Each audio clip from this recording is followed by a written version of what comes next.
আমরা যে কোরবানি করতেছি এটা হযরতে ইব্রাহিম আলাইহিসসালাতু ওয়াসসালামের সুন্নাহ। ইব্রাহিম আলাইহিসসালাম বৃদ্ধ বয়সে আল্লাহ রাব্বুল আলামিনের কাছে অনেক কান্নাকাটি করে দীর্ঘদিন দোয়ার পরে আল্লাহ রাব্বুল আলামিন ওনাকে একটা সন্তান দিয়েছে। ইব্রাহিম আলাইহিস সালামের দোয়াগুলো আল্লাহ তাআলা কোরআনে অবতীর্ণ করেছেন। আল্লাহ তাআলা বলেন, ইব্রাহিম আলাইহিস সালাম দোয়া করতেছিলেন, রব্বি হাবলি মিনাস সালিহিন। ইব্রাহিম আলাইহিস সালাম আল্লাহকে বলেছেন, আল্লাহ আপনি আমাকে একটি নেক সন্তান দান করেন। রব্বি হাবলি মিন লাদুনকা যুররিয়াতান তাইয়্যিবা। আল্লাহ গো, আপনি আমাকে আপনার পক্ষ থেকে একটি পুত পবিত্র সন্তান দান করেন।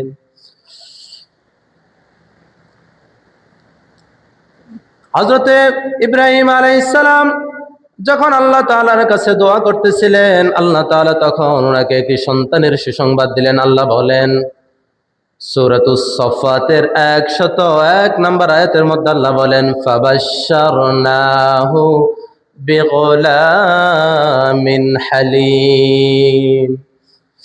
আল্লাহ বলেন, আমি আমার খলিল ইব্রাহিমকে একটি ধৈর্যশীল সন্তানের সুসংবাদ দান করলাম। ফালাম্মা বালাগা মাআহুস সায়া ক্বালা ইয়া বুনাইয়া ইন্নী আরা ফিল মানাম।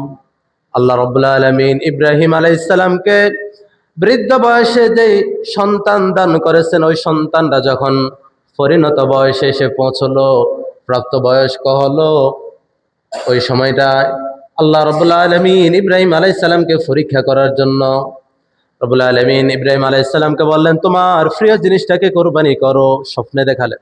কি দেখালেন? একদিন তিনি উঠে গিয়ে গরু কোরবানি করলেন, আরেকদিন ওট কোরবানি করলেন, আরেকদিন এভাবে এক এক করে করে মোটামুটি অনেক কোরবানি করা শেষ। কিন্তু ধারাবাহিকভাবে প্রতিদিনই তিনি স্বপ্ন দেখতেছেন, আল্লাহ বলতেছেন তুমি তোমার প্রিয় জিনিসটাকে কোরবানি করো। অবশেষে তিনি বুঝতে পেরেছেন, আমার সবচেয়ে প্রিয় জিনিসটা হচ্ছে আমার সন্তান ইসমাইল। আমার সন্তানকে, কারণ আমি আল্লাহর কাছ থেকে অনেক দোয়া করে অনেক চেয়ে তাকে রবের কাছ থেকে খুঁজে নিয়েছি। আমরা অনেক সময় বলি না যে আমার এই ছেলেটাকে, আমার এই মেয়েটাকে আমি আল্লাহর কাছ থেকে খুঁজে নিয়েছি।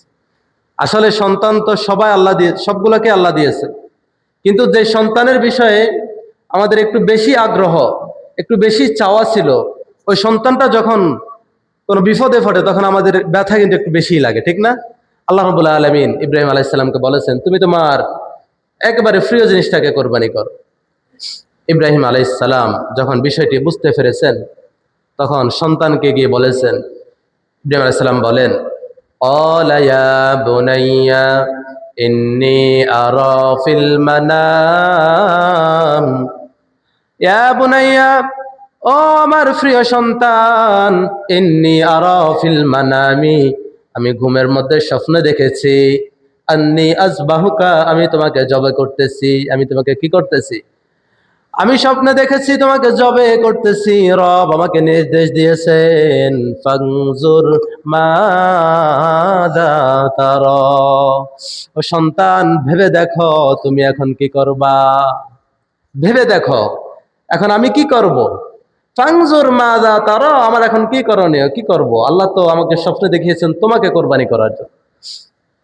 তখন ইসমাইল আলাইহিস সালামের প্রতি উত্তর কি ছিল, সেখান থেকে আমাদের শিক্ষণীয় অনেক কিছু আছে, ঠিক না? ইসমাইল আলাইহিস সালাম তখন বলেছেন, ক্বালা ইয়া আবাতি ফাআল মা তুমার। ইয়া আবাতি, ও আমার বাবা, ও আমার পিতা, ইফআল মা তুমার, রব আপনাকে যে আদেশ দিয়েছেন আপনি সেটাই পালন করুন। আল্লাহ যদি আমাকে কোরবানি করার হুকুম আপনাকে দিয়ে থাকেন, আমার কোনো আপত্তি নাই, আপনি আমাকে কোরবানি করুন।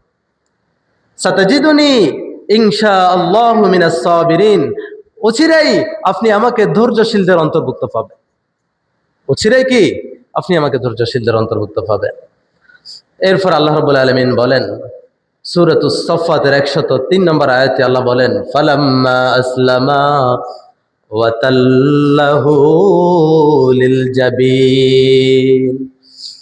বাবা এবং সন্তান দুজনেই রবের সামনে স্যালেন্ডার করলেন। বাবা তার সন্তানকে উফুট করে শোয়াইলেন। সন্তান বাবাকে বলেন, ও আব্বাজান, একটা কাপড় দিয়ে আমার চোখটাও বেঁধে নেন, আপনার চোখটাও বেঁধে দেন।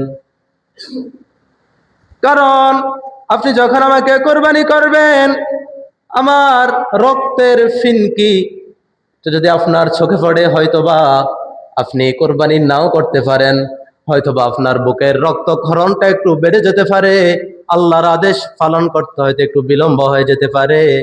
অতএব আমার হাত পা একটু বেঁধে দেন, আপনি নিজের চোখটাও বেঁধে নেন। আল্লাহ বলেন, ফালাম্মা আসলামা, বাবা সন্তান দুজনেই রবের সামনে সারেন্ডার করেছেন। ওয়াতাল্লাহু লিল জাবিন, সন্তানকে উফুট করে শোয়াইছে। কি করছে? আল্লাহু আকবার কাবীরা। আল্লাহ তখন বলেছেন, ওয়ানাদাইনাহু আইয়া ইব্রাহিম, ওই সময়টায় আমি ইব্রাহিমকে বলেছি, ও ইব্রাহিম, কদে সদ্দাকতার রুইয়া, তুমি যে স্বপ্নটি দেখেছিলে, আজকে সন্তানকে এভাবে শোয়ানোর মাধ্যমে কোরবানির জন্য একেবারে প্রিপারেশন নিয়ে প্রস্তুত হয়ে ছুরি ধার দিয়ে একেবারে প্রস্তুতি নিয়ে তুমি তোমার স্বপ্নটাকে বাস্তবায়ন করেছো। কি করেছো? কদ সাদ্দাকাতার রুইয়া ইন্না কাযালিকা নাজজিল মুহসিনিন, এভাবেই আমি মুহসিনিনদের, যারা রবের সামনে সব সময় মাথা নত করে, রবের প্রতিটি ছোট থেকে ছোট, বড় থেকে বড় প্রতিটি নির্দেশকে, প্রতিটি আদেশ এবং নির্দেশকে যারা কখনো অমান্য করে না, আল্লাহ বলেছেন আমি অবশ্যই পালন করব। এখানে আমার কোনো এক্সকিউজ নেই, আমার কোনো এখানে প্রশ্ন নাই, এখানে আমার কোনো অভিযোগ নেই। আল্লাহ আমাকে যে কাজটি করতে বলেছেন সেটি আমি করব। যদি আল্লাহ আমার সন্তানকে কোরবানি করার জন্য বলেন, তাহলে আমি সেটাও করব। ঠিক না? এটাই একজন প্রকৃত মুসলিম, প্রকৃত মুমিনের এটাই বৈশিষ্ট্য। তাহলে এখান থেকে শুরু কোরবানি, এখান থেকে শুরু কি? কোরবানি। ইব্রাহিম আলাইহিসসালাম যখন সন্তানকে গলায় ছুরি চালাবেন, এই সময় আল্লাহ তাআলা জান্নাত থেকে একটি দুম্বা এনে ইসমাইলকে ফেরেশতারা সরিয়ে ওই জায়গাতে ওই দুম্বাটাকে শোয়াই দিচ্ছে। ইব্রাহিম আলাইহিস সালামের তো চোখ বাঁধা, তিনি তো কিছু দেখেন নাই, তিনি তো কি দেখতেছেন না। কিন্তু একটু পরে চোখ খুলে দেখতেছেন ছেলে কোরবানি হয় না, কোরবানি হয়েছে কি? দুম্বা। যদিও ছেলে কোরবানি হয় নাই, কিন্তু ছেলেকে কোরবানি করলে যে সওয়াব তিনি পাইতেন, তিনি কিন্তু সেটাই পেয়ে গেছেন। ঠিক না? কারণ তিনি রবের আদেশকে পালন করার জন্য একেবারে প্রস্তুত হয়েছিলেন।